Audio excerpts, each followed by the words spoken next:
le choix que tu as porté sur moi, parce que je ne suis qu'une servante inutile.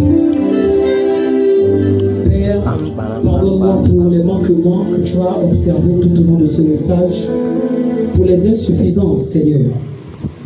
Viens remplir le vase que je suis, afin que je sois utile pour ton peuple. Seigneur, relâche les saints esprits de Dieu, afin que tous les dons que tu as mis en moi soient en mouvement pour le perfectionnement des saints. Sois glorifié, Seigneur, pour tout ce que tu fais. Au nom de Jésus, nous voulons le prier. Amen. Asseyons-nous. Nous prenons nos stylos. Nous allons quand même écrire. Ceux qui n'ont pas quelque chose à noter, vous pouvez trouver une feuille.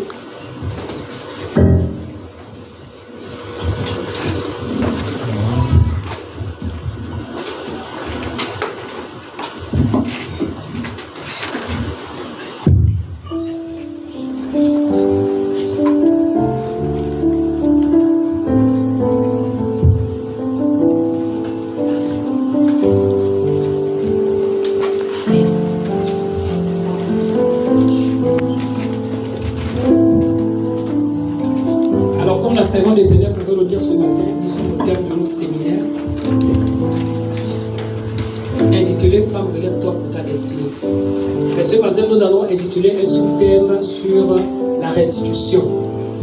Donc le thème de ce matin c'est la restitution. Dans 2 Rois 4 verset 32 à 37 et 2 Rois 8 verset 1 à 6. La restitution. Dans 2 Rois 4 verset 32 à 37 et 2 Rois 8, verset 1 à 6.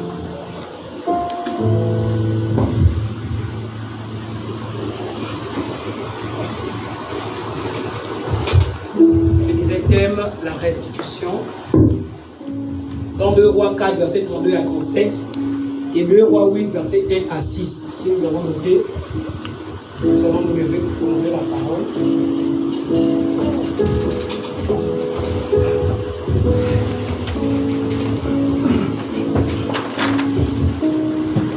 Je vais lire la parole de Dieu dans 2 Rois 4, verset 32. D'où le thème, la restitution. Normalement, je suis reparti dans 2 Rois 4, c'est juste pour comprendre un peu l'histoire. Je n'ai pas pu toute la séquence. Je vais essayer de paraphraser. Donc, ici, avant de rentrer dans la méditation, prenez d'abord la définition de la restitution. La restitution est l'action de rendre ce qui avait été pris ou possédé. La restitution est l'action de rendre ce qui avait été pris ou possédé. La restitution est l'action de rendre ce qui avait été pris ou possédé.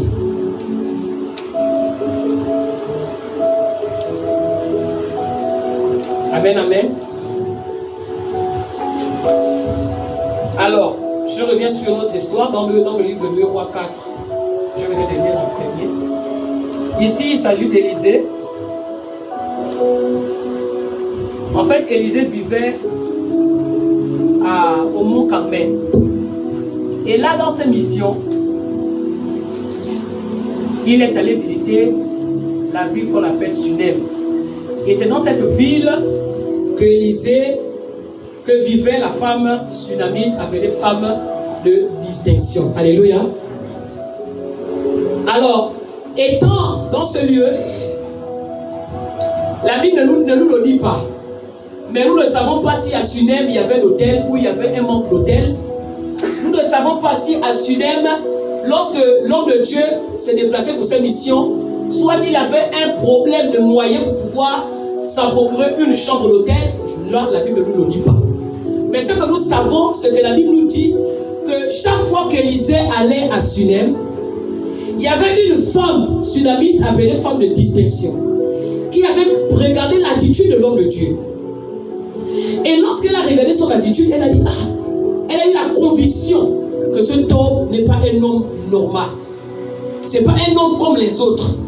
C'est un vrai homme de Dieu. Alléluia. Et lorsqu'elle a eu cette conviction, la femme n'a pas cherché à raisonner. Elle est allée vers son époux. Lorsqu'elle est allée vers son époux, elle a présenté à son mari pour dire, ah chérie, voilà, il y a un saint homme de Dieu qui visite notre ville. Et pourtant, elle n'était pas israélite. C'était une étrangère. Alléluia. Mais l'attitude que cette femme a eue a fait en sorte qu'elle soit distinguée. Et là, elle a présenté à son mari, est-ce qu'on ne peut pas faire une chambre haute pour recevoir l'homme de Dieu chaque fois qu'il viendra ici nous visiter? Et vous voyez que lorsque la dame a eu à parler à son époux, l'époux n'a pas raisonné. Voilà le type de modèle, comme on va pas nous enseigner sur les couples compagnons. Voilà le modèle de couple que le Seigneur recherche aujourd'hui. Les gens qui collaborent avant de faire quelque chose, même si tu n'es pas encore marié. Le mariage commence par le concubinage. Alléluia. Avant même de prendre une décision, il faut d'abord consulter ton conjoint. Amen. C'est vice versa. Alléluia. S'il te dit, réfléchissons d'abord, il ne faut pas courir, parce que tu peux aller te cogner. Alléluia. Mais les deux étaient un. Il a écouté ce que sa femme lui a dit. Et ils ont rangé la chambre. Lorsqu'on regarde un peu l'histoire de cette femme et de cet homme, on regarde que certainement ce sont des gens qui étaient quand même aisés. Amen. Des gens qui avaient quand même le minimum. Parce qu'aujourd'hui, on pense qu'être aisé, c'est avoir des millions. Voilà pourquoi on est en train de dérober l'argent du pays et certains sont en train de souffrir. Non, le fait que tu as tout bout de paix, c'est une paix. Alléluia. Amen. Ce qu'on recherche le plus, c'est la paix. Parce que tu peux avoir tout. Tant que tu n'as pas la paix, rien ne va marcher. Donc le coupable de regarde les biens de ce monde cherche la paix. Et la paix, c'est Christ qui la donne. Alléluia. Et lorsque cette femme a rangé la chambre haute, donc une chambre, elle a bien orné tout. Chaque fois que l'homme de Dieu allait dans les missions dans leur ville, il savait qu'il y avait un lieu là où il devait dormir. Et vous savez, lorsque un homme de Dieu dort un endroit, pourquoi on dit que l'endroit où l'homme de Dieu dort, c'est un endroit où n'importe qui ne doit pas renverser les yeux, parce qu'il y a une intimité. Et l'onction qui dégage l'homme de Dieu est en ce lieu. Voilà pourquoi aujourd'hui on voit les serviteurs qui emmènent les âmes dans les chambres, aller laver c'est compliqué. Parce que l'onction qui est sur lui, si c'est une onction, je ne sais pas si on va appeler ça l'onction, je ne sais pas ce qui va t'arriver au sortir de ce moment-là. Mais la particularité ici avec cette femme, c'est qu'elle avait distingué qu'il y avait quelque chose de particulier en ce temps. Et c'est ce discernement que Dieu veut donner à un homme. Le discernement n'est pas forcément dans le domaine spirituel. Là où pour voir les esprits, tu n'as forcément d'entrer là-bas. Non. Par ton intelligence, c'est un discernement. Alléluia. Le fait que tu arrives à jauger les situations de la vie, les circonstances, c'est une forme de discernement. Alléluia. Et cette femme avait cette capacité de discerner les événements. Elle a su que cet homme n'était pas n'importe qui. Et la Bible nous dit que lorsqu'il logeait cet homme, chaque fois qu'ils allaient à Sunem, il logeait chez cette femme. L'homme a été touché par l'attitude de la femme. Et lorsqu'il était touché, il a vu son serviteur Géasi, son homme de main, celui qui était toujours avec lui. Il a dit, va voir cette femme. Parce que depuis que je suis venu dans l'émission, je n'ai pas encore vu ce que cette femme est en train de faire. Je n'ai pas encore vu une femme qui a ce cœur, ce genre de cœur. Mais je ne peux pas rester indifférent à son action. Alléluia. Et c'est ainsi que Élisée va envoyer son serviteur Géasi demander à la femme, va lui dire qu'est-ce qu'elle a besoin. Qu'est-ce qu'elle veut? Est-ce que je peux aller voir le roi pour elle? Parce qu'auparavant, les hommes de Dieu, surtout les prophètes, ils avaient une collaboration avec les rois. Ils avaient une collaboration avec les chefs d'État. Parce que ce sont eux qui donnaient l'orientation aux dirigeants pour dire, voilà le vent, voilà le côté là où l'ennemi veut souffler, allons dans ce côté. Aujourd'hui, les hommes de Dieu deviennent corrompus à cause de l'argent. Donc quand tu vois un homme de Dieu, même si ce n'est pas tous, mais la majorité, quand tu vois Golé, je me souviens lorsque j'étais à Sion, là où on s'était mariés, il y a un jour, je revenais des cours et on est allé à l'enseignement du mercredi. Et là, l'homme de Dieu nous appelle. Nous, on venait appeler mon monté. Je me suis allé au bureau. Papa n'a pas été en province. Non, voilà, le Seigneur nous a révélé qu'on doit aller prier on va prier pour le président qui vient de sortir. On va prier pour lui. Je dis non, c'est une bonne affaire. C'est ce qu'on fait tout le temps. Bon, pour moi, c'est pour ma part. Je le fais tout le temps. Je prie pour la nation et tout ça. Et là, il nous dit non.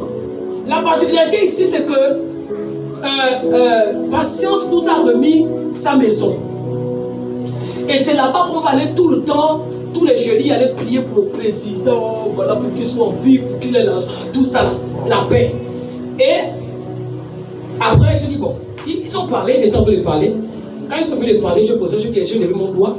J'étais entouré de grandes personnes et tout. Je dis non, excusez-moi. J'aimerais savoir quelle est la finalité de votre projet. Parce qu'en tant qu'enfant de Dieu, notre mission première, c'est d'intercéder pour la nation. C'est d'intercéder pour les autres. Intercéder pour les familles. Bon, est-ce que le fait qu'on se mette dans notre église et qu'on se décide de trouver un jour entre serviteurs pour intercéder pour le président, est-ce que Dieu ne nous voit pas? Je vous assure, mes frères, il y a un homme de Dieu qui était là, il m'a détesté jusqu'aujourd'hui. Juste à cause de cette question. Je ne me suis pas opposé, mais je me suis dit, moi je ne veux pas l'utilité de me déplacer, aller dans la maison de Patience. Mais est-ce que vous avez la révélation de qui sont ces gens? Est-ce qu'un homme de Dieu doit marcher juste pour marcher? Lorsqu'on se déplace, même quand tu vas quelque part, tu dois avoir la révélation de là où tu es en train de partir. Mais si tu dois prendre des décisions à la rade, parce que tu as la joie, on dit, on ne prend pas les décisions dans la joie. Et quelle était leur motivation? On avait promis d'enveloppe. On avait dit, tous ceux qui vont venir et prier pour le président, tout ça là, vous aurez l'enveloppe et vous allez donner, vous allez mettre la liste de tous vos fidèles. On va venir chez le président. Tous ceux qui ne vont au travail, on va vous donner, maman, c'est à toi, tu veux quoi? Moi, je veux ceci. Papa, donc, au fur et à mesure, et c'était ça leur motivation. Parfois, les maisons de Dieu, parfois, tu devais me mettre, on te manque comme ça. Beaucoup de gens sont là, des gens qui sont même avec eux là, qui trouvent le travail. À part la maltraitance. Et vous voyez que lorsqu'ils ont eu à prendre cette résolution, ils ont compris. Et les autres hommes de Dieu se sont alignés, disent la petite la maison. Mais papa, est-ce qu'on ne peut pas prier nous-mêmes ici? On fait des tours. Si aujourd'hui, si ce jeudi on prie ici, un autre jeudi on va prier dans votre église, un autre jeudi, Dieu nous verra et c'est Dieu qui va nous récompenser. Dieu va nous distinguer. Alléluia. Ça veut dire qu'il y a des gens qui peuvent être distingués dans le mal. Tu peux être distingué en mal. Mais Dieu veut que nous soyons distingués en bien. Alléluia. Et vous voyez que cette femme, lorsque elle a eu à poser cette bonne action, l'homme de Dieu, elle a dit, je vais aller voir le roi pour toi. Parce qu'il n'y a que le roi qui a la capacité de prendre des décisions dans la vie de son peuple. Elles sont tout bon. Et là, la femme envoie la réponse à Géasi, à Élisée, par le canal de Géasi pour dire, va dire à l'homme de Dieu que le roi et moi se connaissent. Alléluia. Le roi et moi, on se connaît. Pour te dire quoi, bien-aimé? Tu peux être spirituel, tu peux porter l'onction comme quoi la relation sauve la vie. Amen. C'est parce que tu es chrétien que tu veux maintenant être donc. Vraiment, je ne sais pas, on marche comme si on était dans les nuages. Alors, quand tu sors là, si quelque chose t'arrive, tu sens que c'est la relation que tu peux avoir. Parfois, quelqu'un, quand je parle de relation, ne voyez pas l'homme et la femme. Je vois les relations d'amitié. Les relations d'amitié. Ça veut dire qu'aujourd'hui, si je suis, regardez comment j'ai vu cette femme. Maman Dieu aime les Sarah. Mon ministère est vraiment lié avec les Sarah. Je suis allé, et je ne vais pas rentrer dans les détails. Même mon époux ne sait même pas de quoi il s'agit. Il n'y a qu'elle qui sait de quoi je parle. Je me suis déplacé vers le Congo. Et lorsque je suis allé là-bas, Dieu a tout fait pour prier les dons. Dieu est bon. Dis à moi, Dieu est bon. Il a prié les pistes. Il dit, tu vas aller vers ma sœur. Elle est, comment on appelle ça? Je ne sais pas si c'est le flic ou je ne sais pas. Moi, je les appelle tous les policiers. Mais elle est dans les corps habillés, maman Sarah. C'est un homme. Et là, on m'emmène vers elle. Je suis en larmes. Je suis énorme. C'était fort. Quand je suis entré, elle était tellement. Quand vous la voyez là, elle était sereine comme la femme sulamite. Il y avait pour la sérénité. Ça sauve la vie. Yes. J'ai commencé à m'agiter. Elle me dit, c'est bon. Ça va? Alléluia. Amen. Est-ce que quelqu'un avec moi ce matin? Amen. C'est vrai, c'est ça. Je commence à me remettre en tête. Ah, mais comment mon père est en train de débattre mes histoires? C'est la couleur me dit, c'est ça. j'étais au milieu de mes terres. Oui, ça va. Je me dis l'Éternel que tu as compris que ça va. Parce que le Seigneur me dit ça va. Amen. Alléluia. Amen. Et là, je commence par répondre, fille. J'ai terminé certainement cette fois comme ce fils. Et j'ai repris espoir. Pendant qu'elle est en train de me parler, Dieu a enlevé le manteau de son travail. Dieu a mis sur elle le manteau de servant de l'Éternel. Alléluia. Basé sur le servant. Il dit Dieu crée des situations. En fait, Dieu répond à nos situations, à nos réponses selon les situations. Il a enlevé le manteau de flic ou quoi, je ne sais pas, colonel qu'elle est. Il dit là, tu deviens servante parce que tu as la réponse à ma servante.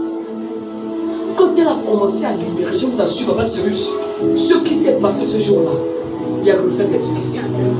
Il y a comme ça qui est. Et là, elle a parlé. Et je lui ai parlé de ce Seigneur comme la blague.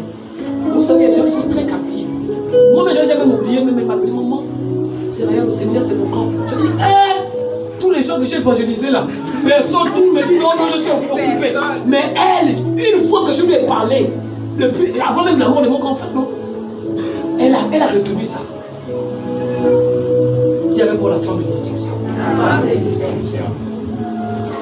Et vous voyez que lorsque cette femme a eu elle a donné cette réponse au roi, elle a dit, va dire à ton homme de Dieu là, que s'il veut m'aider, ce n'est pas par le roi. Parce que lui et moi, là, nous sommes des amis. Même là où je suis là, je peux me déplacer, aller chez lui. Je vais rentrer, on va manger, on va bavarder, il n'y a pas de problème. Moi, je veux autre chose. Pour dire que quand tu veux aider quelqu'un, ne l'aide pas dans le couloir qu'il a déjà. Amen. Si quelqu'un a l'argent, aide-le soit dans la prière. Amen. Si quelqu'un est faible, regarde au couloir là où il a besoin d'être reconforté. Si tu lui as encore l'aider dans ce qu'il a, tu n'as rien fait. Et lorsque Géasi est reparti vers Élisée, il a rapporté le message de la dame. Et là, Géasi dit, mais tiens, j'ai la connaissance de l'histoire de cette femme. Paraît-il qu'elle n'a pas d'enfant. Elle est veuve. Il dit, bon, dis-lui qu'à la même époque, elle portera un fils. La Bible nous dit que lorsque Élisée a dit cette révélation à cette femme, la femme a douté, comme tout homme. Ceux qui connaissent l'histoire, elle a douté. Elle dit non, l'homme de Dieu, arrête de mentir à ta servante. C'est ça là sa réponse. Arrête de mentir à ta servante. Et pourtant, il a dit ce que Dieu avait demandé de lui dire. Mais la douleur avait c'était tellement enraciné qu'elle n'avait plus espoir. Elle avait perdu espoir. En fait, sa position devenait un mode de vie. La stérilité de cette femme devenait comme un mode de vie au point où elle ne voyait plus de possibilité d'avoir un enfant un jour, d'embrasser un enfant.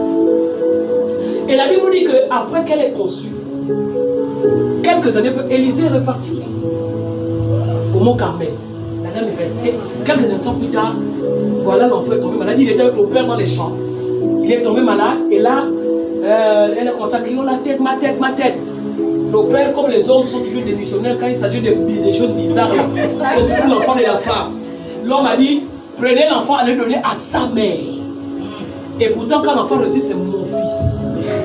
Ça, c'est mon fils. Amen. Mais quand c'est difficile, c'est l'enfant de la femme. Amen. Il a dit, prends l'enfant, va donner à sa mère.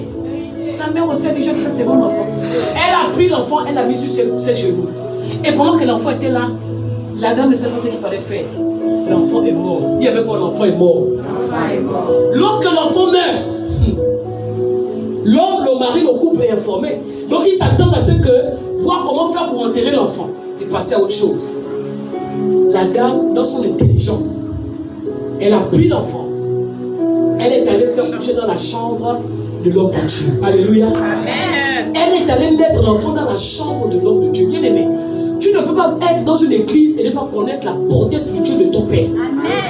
Tu ne peux pas être quelque part ou côtoyer un homme de Dieu et ne pas connaître qui est cette personne. Amen. Si aujourd'hui, maman Sarah revient à ESC, c'est parce qu'elle connaît le lieu qu'elle visite. Et vous voyez que lorsque elle a porté l'enfant, elle allait déposer dans la chambre. Elle a fermé la porte. Elle a dit bon. En tout cas, moi j'avais dit à l'homme là que il va venir me mentir, ne me cherche pas de moi, je suis habitué à ma stérilité, laisse-moi comme ça. Donc ce problème, cette personne dit que ce problème là c'est son problème. Elle est descendue, elle a dit au mari, est-ce que tu peux trouver une ânesse? veux faire? Tu veux aller où? Je veux aller. Il dit, mais est-ce que c'est le temps de la délivrance? Tout ça là, il n'y a pas. C'est pas le moment, reste. Il a voulu raisonner, il a même voulu s'opposer parce qu'elle n'a pas dit la raison pour laquelle elle voulait aller vers l'homme de Dieu. Et là, il a quand même donné l'adresse. La dame a pris, elle est partie. Lorsqu'elle est arrivée, à quelques pas, donc à distance, Élisée aperçut la dame. Mais regardez la particularité. Lorsque l'enfant meurt le plus soudain, Élisée n'était pas informé. Et pourtant, il est prophète. Moi, je vois aujourd'hui, les chrétiens passent autant à ramasser la malédiction en jugeant les prophètes. Ou en jugeant les hommes de Dieu. L'homme de Dieu n'est pas Dieu. L'homme de Dieu n'est pas Dieu, c'est un homme comme toi. Si Dieu enlève le manteau qu'il a mis là, c'est un homme normal. Et vous voyez que malgré qu'il est prophète, et pourtant, il dit des grandes choses, il fait des grandes choses, des miracles. Mais il n'a pas, Dieu ne l'a pas communiqué depuis là-bas que l'enfant que tu avais prophétisé est mort. C'est lorsqu'il aperçoit la femme, à distance, il envoie son serviteur et il dit non, va à la rencontre de cette femme, demande-lui, est-ce que tout va bien? Et l'enfant, est-ce que ton mari et ton enfant vont bien? La dame a dit, tout va bien. Dis avec moi, tout va bien. Tout va bien. Dans des situations difficiles, parfois c'est important de dire tout va bien. Parce que la Bible dit que la vie et la mort sont au pouvoir de la langue. Ça veut dire que ce que tu fais sortir, c'est ce qui nous condamne. Maman, ça va. Oh, ça ne va pas. Là, tu me vois la pasteur au moment, je suis dépassé. Qu'est-ce qui peut te dépasser pour un enfant de Dieu? La dame a dit, tout va bien. Et lorsqu'elle a dit tout va bien, le gars est reparti. Elle a dit que tout va bien. Et la dame arrive. Lorsqu'elle arrive auprès de l'homme de Dieu, l'homme de Dieu dit, oh Seigneur, comment tu m'as caché ça? Pourquoi tu m'as caché que ta servante a perdu l'enfant? Il a commencé à se culpabiliser. La crainte de Dieu. Quand tu as la crainte de Dieu, tu ne veux pas voir quelqu'un souffrir. Quand tu as la crainte de Dieu, tu portes le souci des âmes dans ton cœur. Quand tu as la crainte de Dieu, tu cherches à voir les âmes grandir. Si aujourd'hui les hommes de Dieu nous regardent comme nous regardent, c'est vrai qu'il y a une part de nous-mêmes, mais aussi beaucoup n'ont plus la crainte de Dieu. Et cet homme-là, lorsqu'il a vu cela pour le prophète, il a dit à Géasi, maintenant tu vas prendre mon bâton. Tu vas repartir. Et là, la dame reste avec lui. Il dit, toi-même, Géasi, repars. Parce qu'il connaissait. Tu vas aller déposer le bâton sur l'enfant dans la chambre. Et l'enfant va revivre. Mais quand tu vas partir, si tu croises les gens en chemin, ne dis même pas bonjour. S'ils te disent bonjour, ne réponds pas. Quand Dieu te donne dans une mission, apprends à respecter les consignes. Amen. Si tu ne respectes pas les consignes, bien aimé, tu vas dire que c'est Dieu qui est menteur. Dieu ne ment pas. L'homme bavard, Dieu parle. Amen. Dieu, quand il parle une fois, il se tait. L'homme, il bavarde. Enfin, même ce qu'on a déjà dit, il continue à rappeler. Dieu dit c'est fini. Mais toi, tu continues à rappeler. Dieu, tu m'as dit. Dieu dit, maman, je ne vais même plus répondre. Et on court derrière les hommes de Dieu. Oui, quand c'est Dieu dit, j'ai déjà parlé. Toi, tu es en train de bavarder. J'ai déjà parlé. Attends seulement la saison. Alléluia. Et lorsque Géasi est parti, il a fait ce que l'on lui dit. Il a respecté. Mais il est revenu près de lui, il dit non, papa, l'enfant n'est pas revenu à la vie. L'enfant n'est pas revenu à la vie. Dans la délivrance, dans l'onction de miracle, il y a dimension et dimension. Amen. Voilà pourquoi nous disons que non, beaucoup les hommes de Dieu les frappent dans les chambres, on les frappe, on nous traite de tout. Parce que toi, tu peux imiter les gens. Celui qui va être mourir au lycée, là, il va maintenant marcher sur des eaux comme Jésus. Mais il allait mourir cadeau. Parce que quoi, il veut imiter, il n'a pas la dimension. Reste là où tu es, bien aimé. Reste dans ton couloir, merci maman. Même si tu es assis là où est Kevin là-bas, tant que tu poses de bonnes actions, Dieu va te distinguer. Tu n'as pas besoin de te faire voir. Laisse ton Saint-Esprit te présenter au monde. La pleine de vous te dit, maman Sarah, lorsque je l'ai rencontrée, on s'est présenté, nous, le Saint-Esprit nous a présenté. Pendant que le Saint-Esprit présente qui je suis. Quand je ouvre ma bouche, elle dit, oh, servante, mais qu'est-ce qui se passe? Pendant que tu es en train de pleurer, il dit, c'est moi, j'ai par contre besoin de toi. Alléluia. Laisse ton Saint-Esprit te présenter au monde. Amen. Même aujourd'hui, on veut mettre le cœur devant. Et voilà pourquoi beaucoup de choses ne marchent pas. Parce que Dieu a horreur des orgueils. On veut faire le match vu. Toi, tu peux donner l'ordre à Jésus de faire un miracle. Si le bébé il ne donne pas, tu peux prier pour que si Dieu dit qu'il n'y a pas, il n'y aura pas. Et vous voyez que lorsque cette femme est partie, il y a une leçon que j'ai oublié de vous dire, faire tirer ici. Quand vous voyez un homme de Dieu vous dire au téléphone, oh non papa, voilà si ça ne va pas, j'ai un problème, je suis en armée. Qu'est-ce que Dieu dit? Si tu as la grâce, Dieu peut le révéler à l'instant. Mais si tu n'as pas la grâce, le contact est important. Parce que lorsque la femme était à distance, l'homme de Dieu n'a pas vu. Mais lorsque la femme est arrivée, Dieu a ouvert les yeux et dit, la femme n'a pas dit que mon enfant est mort. Elle a dit tout va bien. Mais l'homme de Dieu a reçu que l'enfant était mort. Donc apprenons à être au contact des hommes de Dieu. Parce que si tu continues à rester toujours à distance, comme les chrétiens qui disent non, comme les servants des Églises qui ont intervenu, oh moi je prie à la maison. Dieu va faire non. À un moment donné, tu as besoin du contact. Et vous voyez que là, Géasi est reparti avec la nouvelle. Parce qu'il a vu que ça n'a pas marché. Maintenant, Élisée a dit bon, en tant que moins investi de l'autorité royale, moi-même je vais me déplacer. Et lorsqu'il est parti, c'est ce que la Bible nous a dit sur le verset 32, il est rentré dans la chambre, il a fermé la porte, il a commencé à faire certains actes prophétiques. Que si aujourd'hui l'on fait, hé Seigneur, je vois là seulement Papa Kazanou rentre là. On vient de Papa Kazanou sur un enfant, les yeux comme ça, en train de regarder l'enfant. On dit non, là c'est la gauche. La gauche. On vient là, on dit le prophète en train de, soit je sais pas trop, il est couché sur un enfant. Ah! Mais ça là, en fait, c'est une évangélisation rapide. Ça va prendre une ampleur avant la fin du culte. Tout Libreville serait déjà fort. Parce que les gens veillent sur la vie des hommes de Dieu. Mais vous voyez que lorsque Élisée est arrivé, il a posé ses actions. Pourquoi? L'onction d'opération des miracles. L'onction d'opération des miracles ne se fait pas dans comme on veut faire pour le match tu vis aujourd'hui. Les gens vont commander des gris et consorts chez les béninois et consorts pour venir faire bouger les esprits. L'onction d'opération des miracles se fait dans la discrétion, dans l'intimité et par l'urgence. C'est une onction qui ne se manifeste pas n'importe comment. C'est une onction qui est liée beaucoup à la résurrection. Quand dans une fille ça ne va pas, Dieu voit, il dit voilà c'est toi qui dois répondre à ça. Et tout le monde ne l'a pas. Donc si toi tu as seulement le don de guérison et que tu vas dire moi Dieu m'a dit que je vais là réveiller les morts, mais on va te frapper. Parce qu'on va te dire mais qui t'a dit que tu pouvais?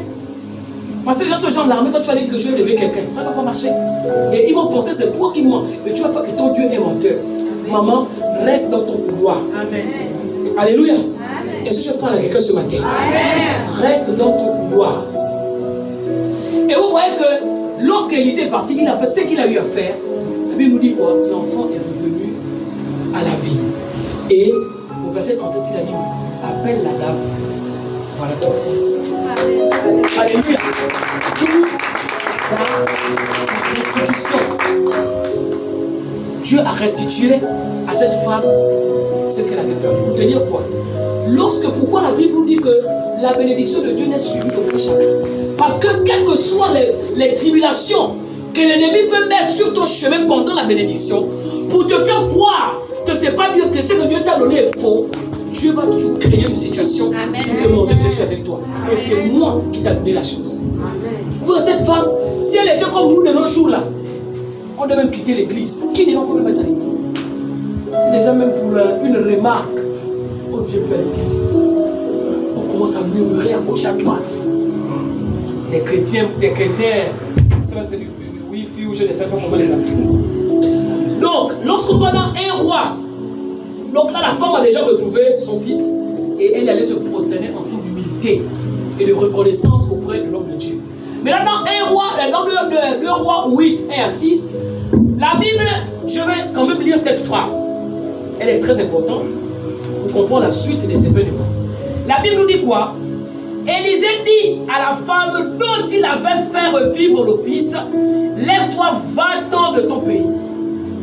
Donc c'est l'histoire qui continue. Il dit la femme dont il avait fait revivre le fils, Élisée est revenu à Sunem pour une autre mission. Vous savez, lorsque tu sers Dieu avec crainte et tremblement, Dieu peut déplacer un homme de Dieu seulement pour toi. Amen. Et c'est ce que Dieu avait fait à cette femme. Quand elle a eu le premier miracle, elle était stérile. Dieu est venu, il a essuyé ses larmes. À cause de quoi? Des vertus de cette femme. Cette femme était une femme hospitalière. Aujourd'hui, on n'a plus de femmes hospitalières. Toi, tu vas dans le mariage, tu n'es pas hospitalière. Même recevoir les gens, tu as besoin d'attacher. Les gens ont même peur de rester dans ta maison parce qu'on ne sait pas ce que tu vas leur dire. L'hospitalité dans la vie de cette femme. La femme soudamite était, comment dirais-je, elle était sereine. Elle ne paniquait pas n'importe comment. La femme sunamite était obéissante. Et la femme sunamite avait le don de libéralité. Voilà les vertus qui ont fait en sorte que cette femme soit distinguée. Que son histoire aujourd'hui nous sert de témoignage. Et c'est quand tu mourras, ton histoire servira de témoignage. Parce que nous sommes des passages, même si on dit là sans effet dans le cœur, nous sommes tous appelés à partir.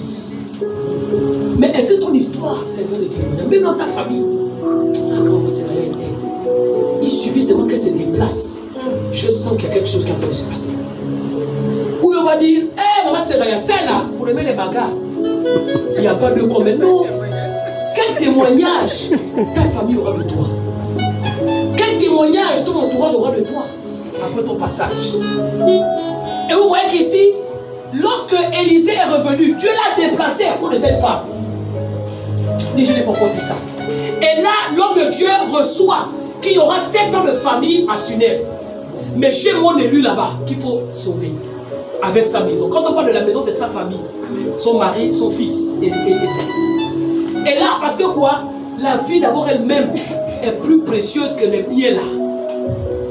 Si la guerre arrive là, maman, enlève ton corps avec tes enfants, laisse tout ce que tu as vu, la télé, on fait comment? Tu vas venir te battre là pour enlever la télé, la mort va te trouver là. Laisse ça, c'est éphémère. Mais ta vie est importante parce que tu es une source de bénédiction pour les autres. Dieu ne bénit pas quelqu'un pour toi-même. Dieu nous bénit, c'est pour les autres. Alléluia. Amen. Et vous voyez que lorsque Élisée a vu cette femme, il a dit, quitte le pays, va, choisis là où tu veux partir. Que ce soit chez les Philistins ou là où tu veux, va. Mais ne reste pas ici parce que vous allez faire 7 ans de famille. Il savait que si elle restait, elle devait mourir avec l'enfant. La femme dans cette vertu n'a pas désobéi. Elle a encore obéi. Voyez-vous quelqu'un qui a investi dans un pays, tu as construit comme les gens aujourd'hui, le carreau est tellement cher que même pour construire une maison, si tu veux pas le crédit, tu peux faire même 5 ans, 6 ans, tu es là pour une seule maison. Mais elle a investi, mais on lui dit de laisser tout, que ce soit les champs, tout ce qu'elle avait investi, l'héritage. Et la femme n'a pas désobéi, elle est partie. La femme a fait 7 ans hors de Sunem. Et Élisée a vu que la femme a obéi, lui aussi, il est reparti au mont Carmel. Lorsque la femme revient, donc les 7 ans se sont écoulés, elle se rend compte que tout ce qu'elle avait laissé a été délapidé. Tout ce qu'elle avait laissé a été possédé par d'autres personnes. Aujourd'hui, Dieu t'a envoyé sur la terre avec une destinée. Je ne sais pas qui a posé la main sur toi pour le ta destinée. Je ne sais pas qui est venu souffler pendant que les gens venaient, les mères aujourd'hui ne sont plus vigilantes. Quand tu fais l'enfant, n'importe qui ne voit ton enfant, oh, vraiment les cheveux, il est des beaux cheveux. Tu es là, alors que l'autre est en train de parler sur la destinée de ton enfant. On ne sait pas qu'est-ce que cette femme avait eu, qu'ils avaient eu à voler dans sa vie, les champs, tout ce qu'elle avait perdu. Et vous voyez que lorsqu'elle a remarqué cela, la femme n'est plus repartie vers Élisée. Parce qu'elle savait que l'homme de Dieu avait déjà tout fait. Elle savait que l'homme de Dieu, comme il dit dans je crois nombre 23, 19, Dieu n'est pas un homme pour mentir, ni un fils de l'homme pour se repentir. Quand il dit quelque chose, il accomplit. Donc la femme avait cette connaissance. Elle savait que ce que l'homme de Dieu avait dit, il ne peut pas. Elle a vu d'abord ce qu'il a fait au début. Il a dit tu vas enfanter, l'enfanter. L'enfant est mort, il a ressuscité. Il dit quitte. Mais elle revient, la femme dit non. Ça ne sert à rien de le fatiguer. Il y a un moment donné où tu vas atteindre la maturité. Amen. Alléluia. Cette femme était mature. Elle n'est plus repartie vers Élisée parce que la maturité était déjà en elle. Elle a dit mais là, il m'a déjà donné les rudiments. Je dois me lever moi-même. D'où le terme femme, lève-toi pour ta destinée. Et lorsqu'elle s'est levée, elle est partie vers le roi. Lorsqu'elle est allée vers le roi, elle ne savait pas que Géasi était là-bas. Géasi allait faire le rapport au roi par rapport au miracle qu'Élisée avait fait dans la ville. Le roi dit mais non, mais Géasi, j'ai appris que l'homme de Dieu a fait un miracle. Mais explique-moi les grandes choses. Donc il y avait beaucoup de choses qu'il avait à faire. Et là, Géasi est en train de faire le récit, c'est que la Bible dit, il est en train d'expliquer tous les miracles qu'Élisée avait eu à faire dans la vie. Et lui de compassion, au même moment, il attend Coco. Qui ouvre la porte, ouvre la porte, c'est qui? C'est la femme sulamite et son fils. Géasi a dit, oh roi, la femme que je suis en train de t'expliquer là, voilà cette femme et voilà son fils. Alléluia. Amen. Le témoignage m'attend. Bien aimé, ta vie est un témoignage. Ta vie est un témoignage. S'il faut que chacun de nous ici nous levons pour expliquer ce que chacun a traversé ou traversons, je crois qu'on va terminer le culte d'aujourd'hui. On va terminer. C'est ce que je disais à ma Sarah hier. On ne va pas terminer. Ta vie est un témoignage. Ne te dis pas non. On est déjà demandé à Dieu la voiture, ça ne fait pas. Ta vie seulement est un témoignage. Parce que tu ne sais pas par quoi Dieu t'a enlevé, t'a protégé. Pendant que tu dors, certains moments, on a déjà planifié un accident sur ton chemin.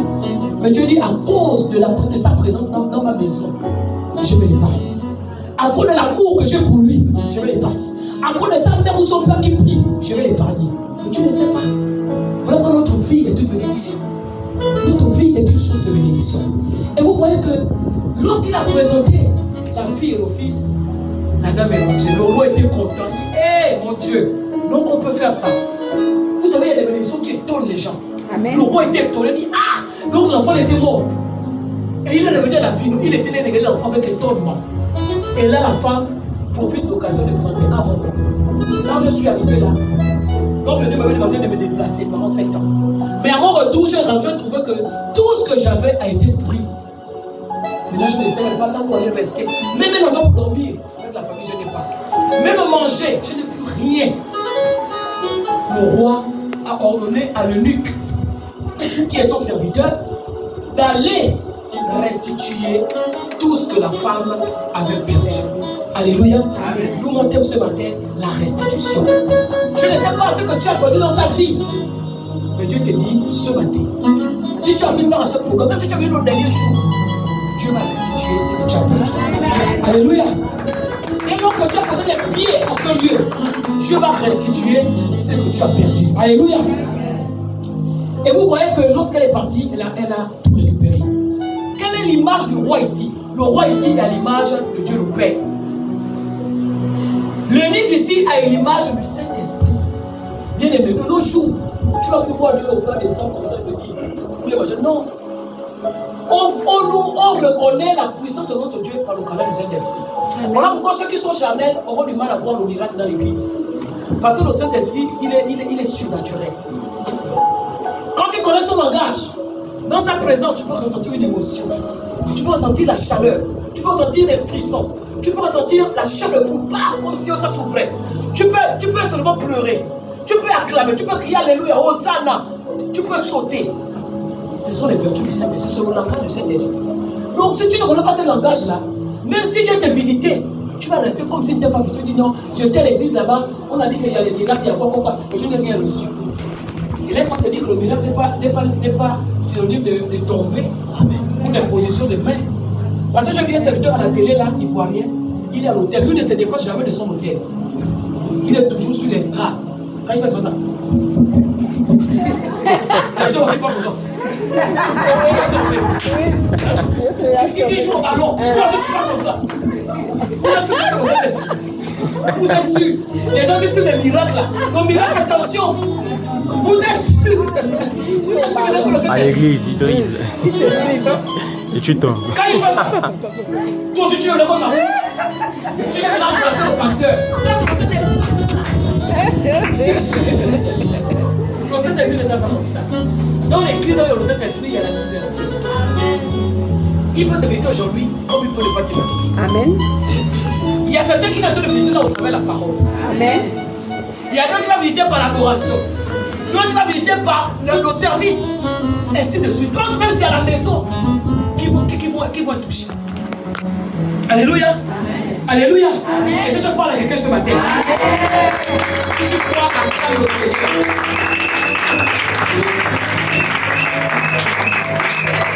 Alors, Apollo aujourd'hui, qu'est-ce que Dieu attend de nous? Oui, on nous a parlé de la femme tsunamite. Tout le monde veut être femme de discernement. Regardez un peu l'attitude des chrétiens aujourd'hui, comment c'est juste. Ça veut dire que tout le monde veut refléter quelqu'un dans la Bible. Mais quand on reflète les gens dans la Bible, ce qui est marrant, c'est qu'on a constaté que les chrétiens, pour une histoire est comme ça. Ça commence ici au point, jusqu'ici. Là-bas c'est A, ici c'est B.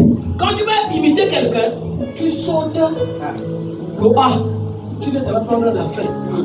Ça veut dire qu'on saute les péripéties que la personne a eu à rencontrer. Tu viens seulement prendre là où l'homme a été élevé. Et c'est ça là qui tue l'église aujourd'hui. Amen. Tout le monde veut être femme de distinction. Tout le monde veut être roi. Il faut respecter du moins chose l'autorité. Mais il y a même certains qui n'ont même plus l'autorité. Il y a des hommes qui ont compris l'autorité depuis. Eux-mêmes ils savent ça. Parce que l'autorité n'est pas en train de parler. Il faut les dire, il faut qu'ils soient investis. Parce que l'autorité spirituelle est au-dessus. Quand on te met aujourd'hui là, regardez un peu à l'époque de notre ancien président. On te nomme à 7h à 19h quand t'enlèves. Ça c'est quelle autorité que tu as reçue? C'est quelle autorité? On t'a nommé là. En fait, pendant que tu es en train de crier, fais la fête avec madame. À 19h, tu étais seulement là. Par changement. Et d'elle. C'est plus maman Séraya, c'est maintenant maman Chanel. Tu ne veux pas savourer. Mais quand Dieu t'établit, maman, même si les enfants tu marches comme ça, que c'est lui qui est le cœur. Tu ne peux pas tomber.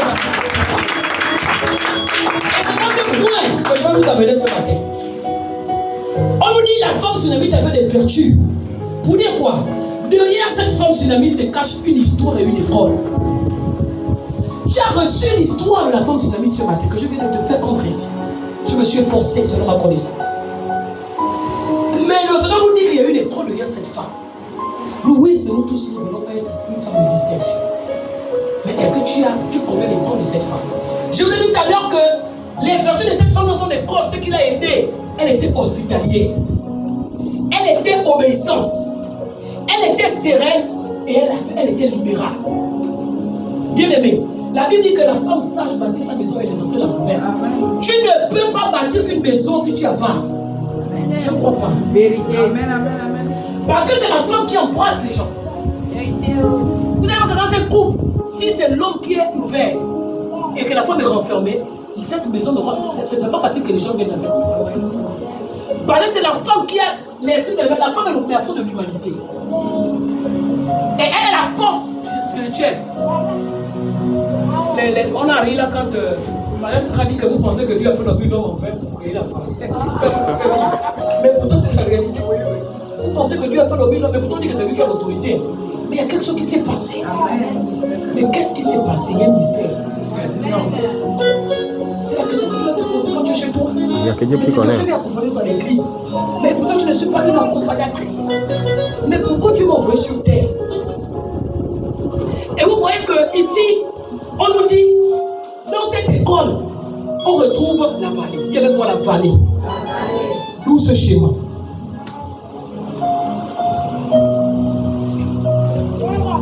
Je descends dans la nuit, je n'ai pas eu le temps. Je vais le mettre sur le tableau. On a deux schémas. Ici, ça c'est d'abord la perception de l'homme. On est au point A, au point B. L'homme va voir la bûche. Quand on me dit le mariage, c'est là. Le travail, c'est là. Il se lève avant la tête, pose les mains. Il y a fire, oui. Dès que tu te lèves le matin, c'est déjà là. Ça, c'est notre perception à nous. Voyez-vous? Et vous voyez qu'ici, ils pensent qu'il n'y a pas de problème. Et dans leur perception, je n'ai pas besoin d'enseignement. Et c'est là où vous voyez quand le chrétien vient à l'église, il est orgueilleux. Quand il est encore nouveau là. Hey, papa, on nous a fait son témoignage ici avec son père. On peut dire, tu parles de faire ma oui, il dit non. Parce que le gars a l'enseigne, il sent que là c'est fort. Mais je veux que dans sa position, il était distingué. On n'est pas les mêmes de gauche à droite. Donc vous voyez qu'ici, tous les chrétiens pensent que la vie est rose ici. Donc quand tu viens à l'église là, si on t'a dit maman, comme l'homme de Dieu a l'habitude de dire non, est-ce que vous savez que le baptême est une délivrance? Il y a un enfant, je l'ai vu qui avait posé de son collège au papa. Donc on a remarqué que toute la majorité des gens qui font le baptême ici là, ils fouillent l'église. C'est parce qu'ils sont dans la perception. Dans leur tête, quand tu viens dans le Seigneur, comme on a dit que le baptême est une délivrance, dès qu'il est qu'on l'a trempé dans l'eau là, c'est fini. Le mariage vient seul, le travail vient seul, la vie, en fait tout est limpide, c'est bon. Maintenant, donc cette partie-là, c'est toujours le chemin du derrière. L'homme est là. Et lorsque l'homme est là, il a des promesses, il a le début de sa marche spirituelle, il vit dans l'illusion de la paix. Et vous allez vous rendre compte que beaucoup de chrétiens, quand ils sont dans l'église, quand ils sont vraiment ancrés, ils ont tendance à dire, quand j'étais dans le monde, j'étais bien. Tu n'as pas tout de problème comme ça. Pourquoi depuis que je prie là, ça ne va plus. C'est l'illusion de la paix. Il y a vraiment l'illusion de la paix. L'illusion de la paix. Oui. Mais nous met dans l'illusion pensant que tout va bien. C'est lui qui fait ça pour que tu continues à rester dans ta position. Parce qu'il sait que quand tu vas te lever, tu vas te putain, je m'en souffle. Donc il va te garder assis dans les ténèbres. Là, on te dit que lève-toi. Et quand il est là, et c'est là où même Écho était là, la femme tsunamite au début. Quand tu arrives là, tu vois, il marche ici. Quand il arrive là, il est au début de la vallée. Maintenant, il chute. C'est Dieu qui nous permet. Bien aimé. Toutes les situations que nous traversons ne sont pas ne viennent pas du diable. Amen. Il y a des situations que Dieu nous met parce qu'il veut nous faire tirer des leçons. Amen. En fait, Dieu utilise, je veux dire, permet tout le monde à l'histoire de Jean. Dieu lui m'a dit, tu as vu il fait même les blazes, hein, Dieu. Il fait les blazes au diable. Il dit, tu as vu mon fils, Jean. Tu as vu mon serviteur, Jean. Il est ceci, il est cela, il est comme ça, machin. Et là, il lui a dit que tu vas seulement voir. Quand je vais aller prendre tout ce qui lui appartient là, tu vas voir s'il est encore ton serviteur. Dieu savait quelle était la crainte que Jean avait eue. Amen. Et quand il est parti là, qu'est-ce qu'il a eu? Il dit, va faire tout ce que tu veux, mais ne touche pas seulement son âme. Ça veut dire que quand tu traverses la vallée, Amen. Dieu sécurise ton âme. Amen. Quel que soit ce que tu peux, l'ennemi peut décider. Même si on dit qu'on a trouvé un cancer à la phase terminale, Dieu dit c'est faux. Tu dis aux gens, tout va bien. Comme la femme tsunamite. Et vous voyez qu'ici, lorsqu'elle est tu arrives dans la vallée, tu chutes. La vallée ici est un lieu où il y a plusieurs terres. Dans la vallée, il peut y avoir la terre là. C'est un langage que Dieu veut te donner. Il y a des cordes dans cette terre. Dans la vallée, tu peux te rencontrer, exemple, le désert. Dans le désert, Dieu veut parler à ton cœur. C'est ça, non? Parce qu'il voit que certainement, tu es arrogant ou bien tu as du mal à obéir aux gens. Il dit, je vais t'amener d'abord dans un désert, là où je vais te parler, par les serviteurs, par la télé, par les médias, par même les fous. Si tu arrives à tirer la leçon de cette école, je vais te faire sortir. Dans cette même vallée, vous pouvez voir ces creux dans ce retour.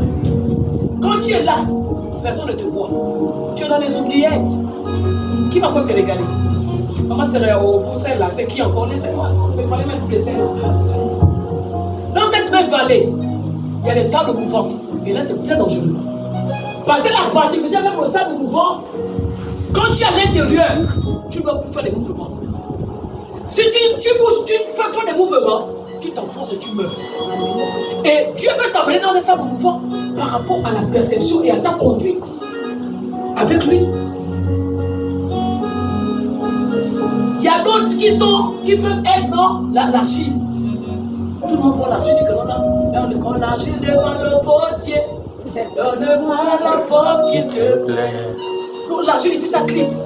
Donc quand tu es dans la vallée de l'argile, tout pour toi, Dieu sait que tu vas forcément tomber. Tu vas te relever, tu tombes, tu vas faire l'orgueil. Ça veut dire que quand tu vas dans une église, dès qu'on te lève un peu, tu commences à mettre l'orgueil. Dieu dit que tu vas tomber parce que tu n'as pas encore tenu la leçon. Bien-aimé, tant que tu n'as pas tiré la leçon dans cette école, rien ne va marcher dans ta vie. Amen. Et vous voyez que c'est ce qu'aujourd'hui les chrétiens sont en train de changer. On devient des chrétiens nomades dans les églises. Le problème, c'est pas l'église. L'église était un lieu, c'est vous voyez ici, là. Si les gens qui connaissent l'histoire de ce ministère, voilà, maman s'arrête là. Elle priait ici avant, avec son beau-frère qui est prophète. Le prophète là, il a la chose, elle est là. Amen. Quand il entre là, il vous voit clair. Amen. Il n'y a pas de 2 minutes. Lui là, il est passionné par la prophétie. Vous pouvez te dire. Mais malgré la prophétie là, ils ont quitté ici. Parce que le démon qui était ici a dit, moi je tue tous ceux qui sont ici. Voilà une terre que Dieu nous a mis. Pourquoi lui a amené eux dans cette terre? Parce que c'est que vous avez là. Il y a eu des codes qui vous donnent. Et il nous enseigne chaque jour. Il dit, vous voyez, quand vous êtes à tel endroit, exemple à la veille du culte, veillez, regardez les actions qui se passent devant. Regardez comment ils viennent faire pour faire les incantations pour chasser les âmes. Regardez comment ils font pour mettre l'assouplissement pour que les gens ne puissent pas contribuer à la voix de Dieu. Le Saint-Esprit te donne les codes, c'est l'école. Maintenant, qu'est-ce qui va faire en sorte que Dieu nous fasse sortir de là? Nous fasse sortir de là. C'est si nous, on tient compte de l'école qui est en nous. Mais regardez ce qui se passe, bien aimé. Lorsque nous sommes dans l'épreuve ici, beaucoup d'entre sont dans les séries A. Je peux répondre ça. Tu es en série A. Tu veux, on te demande que c'est la période du bac. Tu as eu les cours, tout ça là, c'est l'école. Maintenant, le jour de l'examen, toi tu allais composer la série, non même pas de papa, le lycée technique. Tu allais composer l'épreuve d'un enfant de lycée technique. Tu as quelle connaissance de cette épreuve-là? Tu n'as jamais été enseigné là-dessus. Tu ne sais pas les rudiments. Comment quelqu'un qui doit placer l'ampoule doit faire? Tu vas aller t'électrocuter avec le courant. C'est fort. C'est fort. Mais regardez la beauté de la femme. Vous pensez que c'est la beauté qui va faire? Ça ne va rien faire. Ça veut dire qu'elle là, pour qu'elle rentre dans le mariage, elle doit passer un col. Comment préparer? Il nous a fait ici la fois dernière, il a dit non, je vais demander à papa Nathan de vous faire un séminaire sur comment rentrer en polo. Parce qu'elle a peur de polo. Donc quand elle voit le grand écran, la grande surface, elle dit si je rentre là, je me perds. Elle dit je vais dire à le frère, c'est bien comment rentrer en polo. On a ça fait rire. Mais pour c'est la vérité. C'est la vérité. Comment rentrer dans le foyer? Comment rentrer dans le marché, dans notre travail? L'homme, comment faire pour gérer une famille? Tu veux être un grand homme de Dieu, mais Dieu est impulsif. Hein? Ça c'est en qualité de femme, petit, tu te fâches. Tu vas gérer qui comme ça? Personne. Tu vas gérer qui? Tu te tombes sur, on va serrer un caillou. Tu vas pleurer seul. Là, je sais plus c'est ta meuf. Il est dans l'esprit, donc tu parles, il t'en fout, il ne te met pas ton temps. Mais tu vas faire ça comment, Thierry? Parce que la fille t'a fait les caprices. Toi, tu commences à parler. Ne bouge pas, prends des choses. Et vraiment, vous voyez que beaucoup de femmes peuvent l'autorité dans les foyers. Beaucoup de femmes malmènent les hommes. Pas qu'ils ne peuvent pas, mais ils n'ont pas encore compris l'école que Dieu veut leur donner. On voit aujourd'hui là des grands hommes. Faites attention les femmes. Quand vous voyez un homme qui est déjà grand, mature et tout ça, nous les femmes n'avons pas de problème. Mais quand tu vois un homme qui est très grand, mature, il a dépassé la quarantaine, qui n'est pas marié, pose-toi des questions. Il faut te poser des questions. Pourquoi il est toujours comme ça? C'est vrai, il y a la sorcellerie qui est là, qui garde les gens captifs, mais il y a aussi le caractère. Il y a des gens qui ne sont pas humbles, qui ne veulent pas qu'on les renseigne. Quand on te dit, Dieu ne peut pas te faire dépasser dans une église en vain. Quelle que soit la connaissance que tu as bien aimé, tu as besoin de te faire petit. Amen. Et c'est ça qui lève l'homme. Et vous voyez qu'ici, quand tu es là dans la durée. Maintenant, on se dit que la durée de ta valeur dépend de la perception que tu as. Amen. Si tu ne veux pas changer, tu vas toujours être là. Si on te dit, le culte commence à 9h30, aujourd'hui j'ai vu la carte, les gens te disent en choix. Ouais, les enfants, je ne cherche jamais plutôt de mes enfants. C'est la première fois qu'ils louent avec le peuple. Tu vois que c'est normal ça. Parce que quoi? L'église a vraiment compris que Dieu nous enseigne sur un domaine. Comment faire pour être fidèle aux œuvres de culte. Mais comment les gens viennent investir dans la préparation? Les filles là, elles sont là, lui là, il travaille au pauvre, il amène la voiture en panne, la voiture n'est plus. Mais tu vois, ça va, il coule là, il est là. Comment ça va, il y a même au je dis bonsoir papa. Il reste loin. Mais et qu'ils investissent pour préparer les cultes, qu'on vient louer, il y a 2 personnes dans la salle. Vous trouvez que c'est pas mal ça? Mais Dieu dit, dans ta vallée que tu traverses là, certainement c'est le Dieu de la confusion. On l'appelle comme le Dieu de la vallée de Miraka. C'est le Dieu de la confusion. Il agit dans la louange et l'adoration. Si toi tu n'es pas loué là, peut-être que ta délivrance est liée à la louange. Quand tu dis que j'attends, on va Seigneur me déposer, mais il n'y aura rien. Bien aimé, Dieu visite chacun selon son pouvoir et selon ses prédispositions. On n'est pas né tous de la même manière. Il y a des gens, sa vallée peut faire seulement un jour. C'est que l'épreuve est là pour demain, il rentre dans sa bénédiction. Il y a d'autres, ça peut faire 1 semaine, d'autres 1 an, 2 ans. Mais ta vallée là, ça fait combien d'années tu es là? Tu es là, tout le monde doit se regarder là. Tu es à l'intérieur là. Est-ce que dans cette école, tu apprends à tirer des leçons? Est-ce que dans cette école, tu apprends à te faire petit?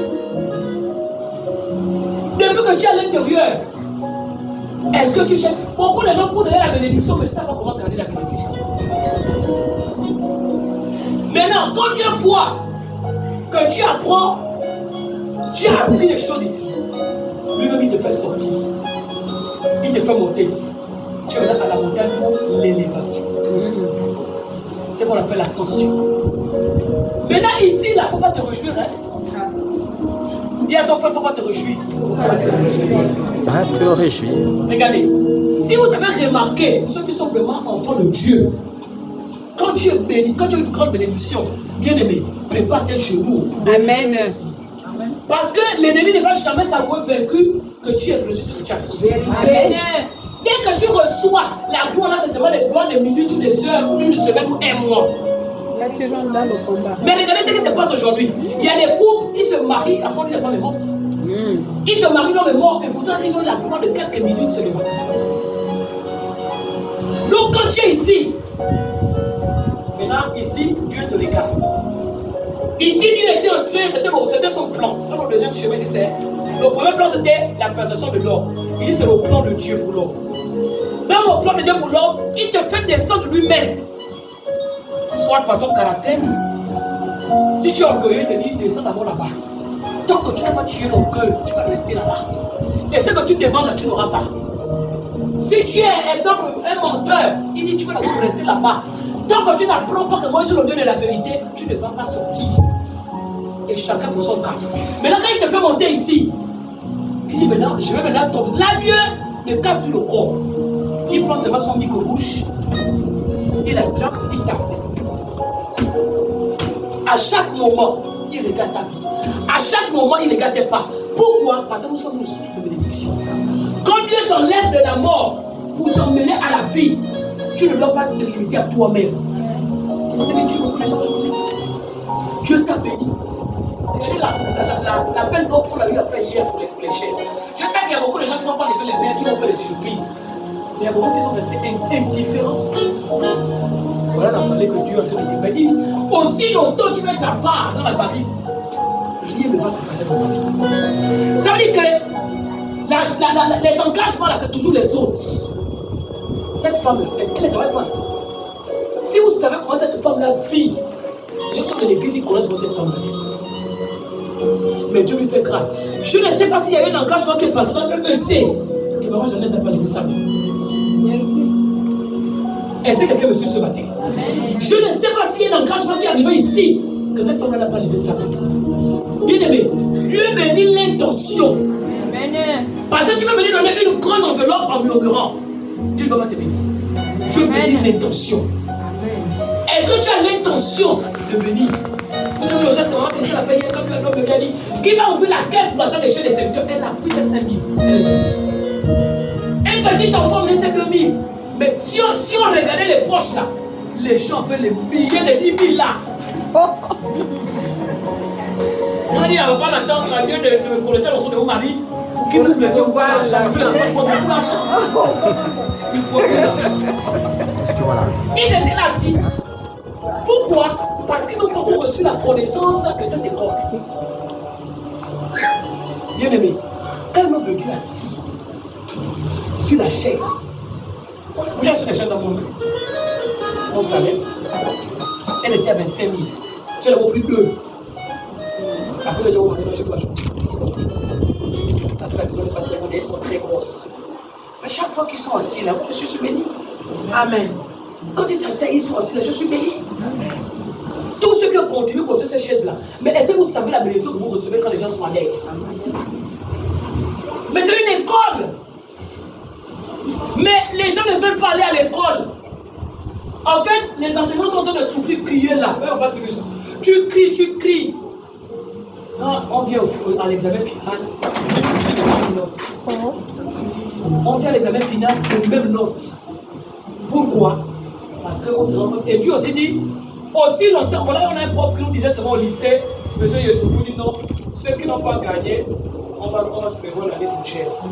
Mais s'il a fait raison de dire ça, regardez, quand tu viens ici, tu es là. Regardez la majorité des gens qui viennent corrompre les hommes pour qu'on les mette ici. Ils viennent sur le bateau. Ça ne dure pas. Quand tu corromps les gens, ça ne dure pas.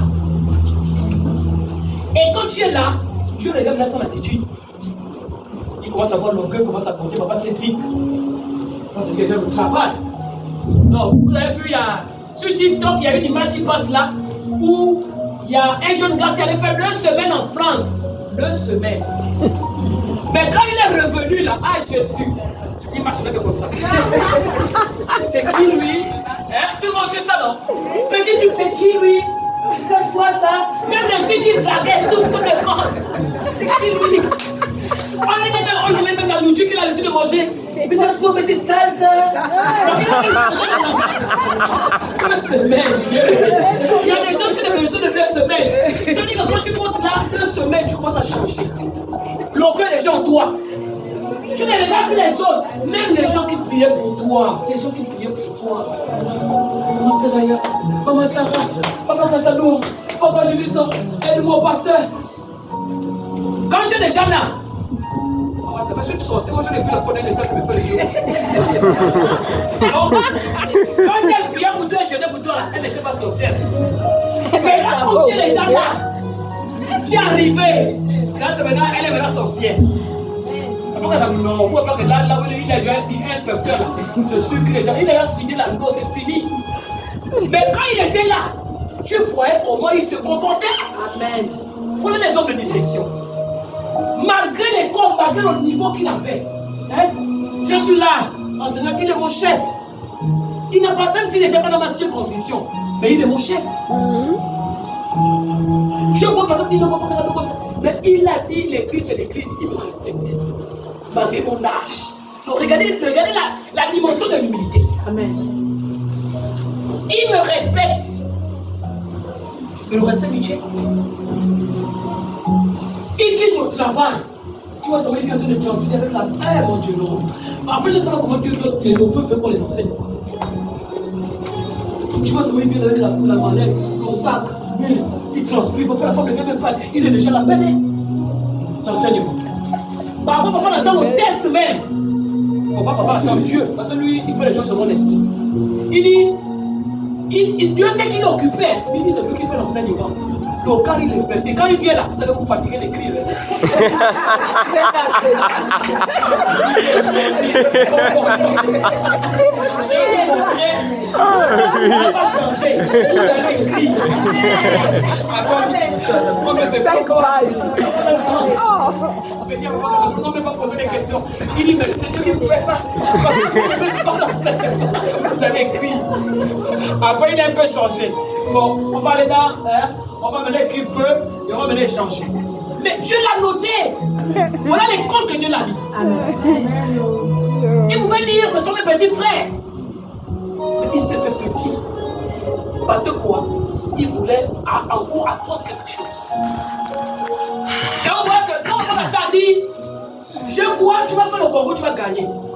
Dans le concours là, il y avait combien de places le concours des inspecteurs, tout ça, il y avait combien de places encore? 10 places, non? 10. Ils avaient combien de places? Après, une vingtaine. Sur combien de dossiers qui ont été déposés? Mais pourquoi Dieu l'a distingué? À cause de son humilité. Amen. À cause du fait qu'il a retenu la leçon dans l'école. Il a retenu. Et aujourd'hui, il y a des gens qui sont là. Peut-être qu'ils ne sont pas venus, mais qui sont dans les cœurs, comme on m'a dit hier, qui sont pendant les cœurs là. Ils sont dans les jaloux. Mais pourtant, quand il venait là, tout le monde voyait comment il venait. Bon, elle s'est pas fait la bénédiction. Et ils ont dit, non, c'est lui-même qui a créé la bénédiction. La bénédiction se crée. Il faut créer la notion de bénédiction par ta manière de vivre. Si tu ne crées pas, il ne va pas marcher. Et vous voyez qu'ici, lorsque Dieu te regarde, il veut maintenant voir si tu vas être humble, si tu vas tuer l'orgueil, si tu vas tuer l'avarice et tout ça. Si exemple ta bénédiction, les autres doivent profiter de ça. Si Dieu voit que tu ne profites pas de ça, moi, quand tu vas revenir là, quand tu vas chuter là, et c'est une chute qui fait du bruit. Imaginez-vous quelqu'un qui est déjà élevé, que tout le monde est habitué à voir comme ça. Ah, ça, il est passé président. Oh, il est comme ça. Oh, il est comme ça. Après, matin, on te dit non. Mais ça, vous savez qu'on l'a enlevé. Et ça veut le bruit. Et c'est ça la base spirituelle.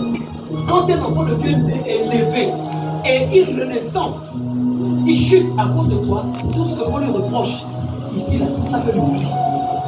Et là, Dieu dit, tu as échoué. Et quand tu tombes là, pour te relever là, c'est vraiment difficile. Alors, bien aimé, Dieu t'interpelle ce matin. Oui, tu veux récupérer ce que tu as perdu. Oui, tu veux être distingué dans ta famille, dans ton lieu de travail, dans ton foyer, je ne sais pas où, dans l'église. Mais est-ce que tu as tiré le leçon de l'école? Aujourd'hui, tout le monde veut être comme Sarah. Est-ce que tu peux supporter les épreuves que Sarah a eues? Derrière Sarah, c'est caché l'école. Derrière Jacob, c'est caché l'école. Toi, tu es paresseux. Est-ce que tu dis au lieu de Jacob, est-ce que tu es sûr que tu vas aller travailler comme Jacob? Jacob a travaillé 7 ans. Après les 7 ans là, on lui dit non, comme tu as déjà pris la grande, maintenant tu as encore 7 ans, on prend la petite. Il a dit comme moi je veux là, il a encore travaillé. Mais tu es paresseux, tu dors, tu te lèves en retard. C'est la femme que tu vas pas dire on mange quoi. Toi-même tu n'as rien donné. Tu vas dire on mange quoi. Tu es en train de dormir, tu t'es là. Et tu veux quand même manger. Être comme Jacob. Tu es sûr. Abraham. Oh, le Dieu d'Abraham. Non, le plan de la foi. Parce qu'on t'a seulement dit que moi j'allais être. Hein? Ne touche plus le cas de moi, c'est fini. Tu quittes l'église. Tu es sûr que tu vas toi. Petite foi comme ça, comme moustique. Petite, tu te plies sur toi-même, tu es comme ça, tu es comme ça. Moi c'est Anne, mais les gens résident les noms là. Quand Dieu a regardé, il y a un mystère, je suis en train de terminer, on va prier. Quand Dieu veut te donner, quand Dieu te révèle un nom, il ne faut pas seulement danser sur le nom là. Elle est où ma fille? Elle n'est pas là.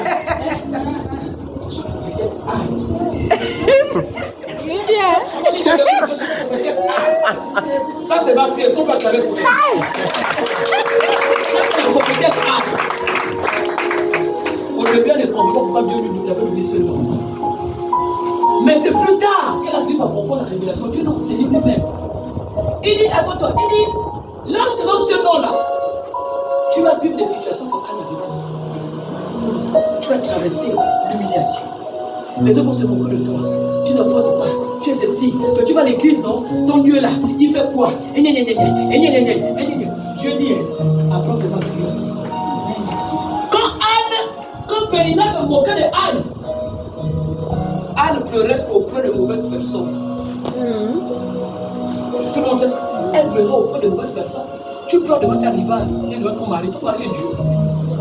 Mais lorsque Anne a eu la révélation qu'il fallait aller pleurer devant le roi des rois, le Seigneur des seigneurs, à l'église, Amen.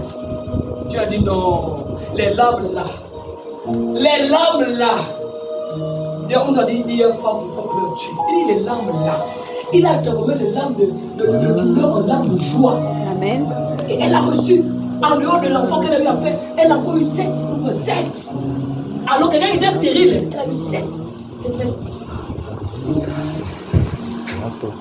Et toi, tu veux être comme Sarah. Je ne sais même pas si tu peux supporter une infidélité. Et tout ça, c'est mal pris que monsieur, tu as vécu, tu dit là c'est fini, là je vais. Ah, tu vas continuer sur la terre là. Non, les femmes répondez, on est ensemble là. Est-ce que tu vas trouver un homme fidèle sur la terre? Il n'existe pas. Ça n'existe pas. Il y en a. Ça existe. C'est un débat ouvert. Ça n'existe pas. Ça n'existe pas. Ça existe dans la mesure où C'est caché seulement. l'homme respire la crainte de Dieu. Ah. Et quand tu n'as pas la crainte de Dieu, ça n'existe pas. C'est pour te dire que femme, lève-toi, tu vas prier. Là, en ce moment, tu es dans une vallée, je ne sais pas dans quelle vallée tu es. Mais je pense que tu n'es pas encore dans le sable mouvant parce que là-bas c'est dangereux.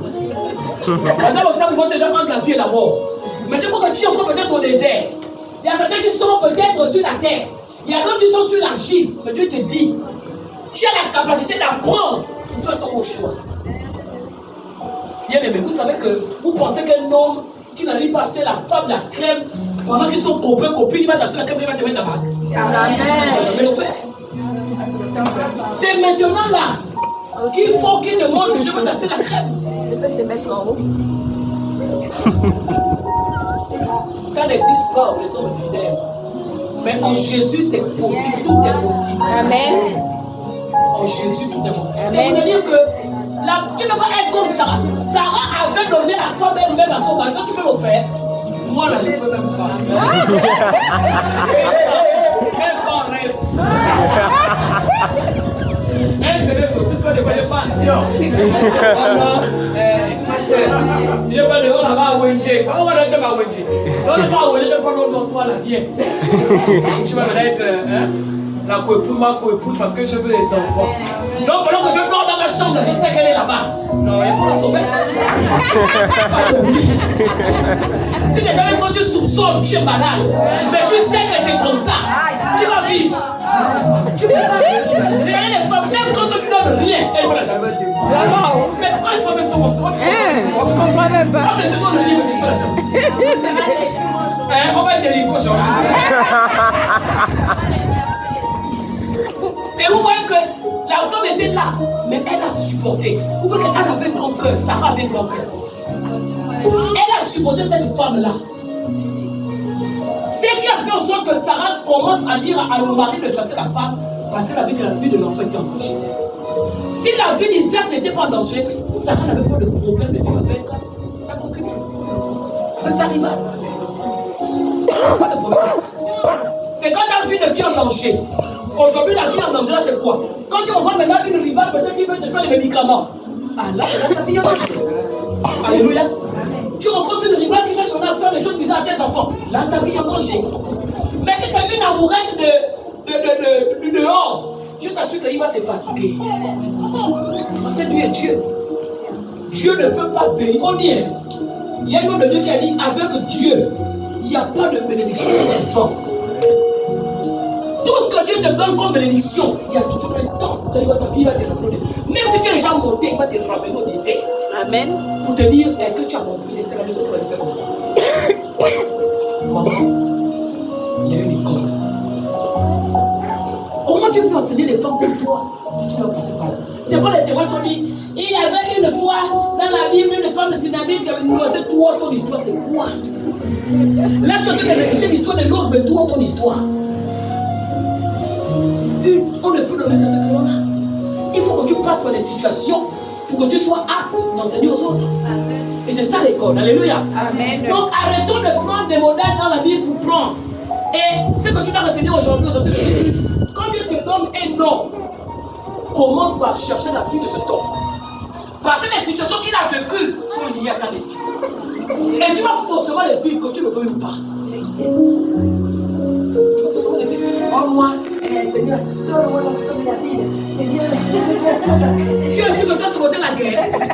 La Bible veut que dans les guerres, tout le temps que la guerre. Mais toi tu fais comme David. Peut-être tu vas pas le bon côté que David a dansé. Mais la guerre là, tu es sûr. Donc comme nous sommes, Dieu nous appelle dans cette couloir. Tu fais comme il y a un mon fils ici là qui n'est pas là. Il a dit non, maman Sarah, je veux que je veux comprendre Nathan. Je dis lui là, il faut marcher dans la vérité. Parce que Nathan dans la Bible, c'est celui qui est parti malgré que Dieu avait dit que David était l'homme selon son cœur. Quand David a commis les familles de faire tuer Uri, il a dit à Nathan, va. Quand vous êtes le jeune qui fait là, c'est pour montrer que Dieu est Dieu, Dieu est souverain. Tu peux avoir l'onction. Quand Dieu dit c'est pas bon, il va te montrer que je ne suis pas d'accord. David a jeûné avant d'avoir tué l'homme pour prendre sa femme. Il a jeûné tout bien. L'enfant lui a dit, l'enfant Nathan m'a dit, il va mourir. Dieu m'a dit de te dire ça. Il m'a fait mort. David s'est remis en cause, il a compris que là que j'ai posé n'était pas bon. Alors bien aimé ce matin, le Seigneur veut restituer ce que tu as perdu. Je ne sais pas ce que tu as perdu depuis que tu as commencé à vivre dans le Seigneur. Je ne sais pas dans quelle école Dieu t'a mis jusqu'à aujourd'hui. Si tu vois la situation perdue dans le boulot que tu es en train de demander à Dieu, c'est que tu n'as pas encore tiré de leçon dans cette école.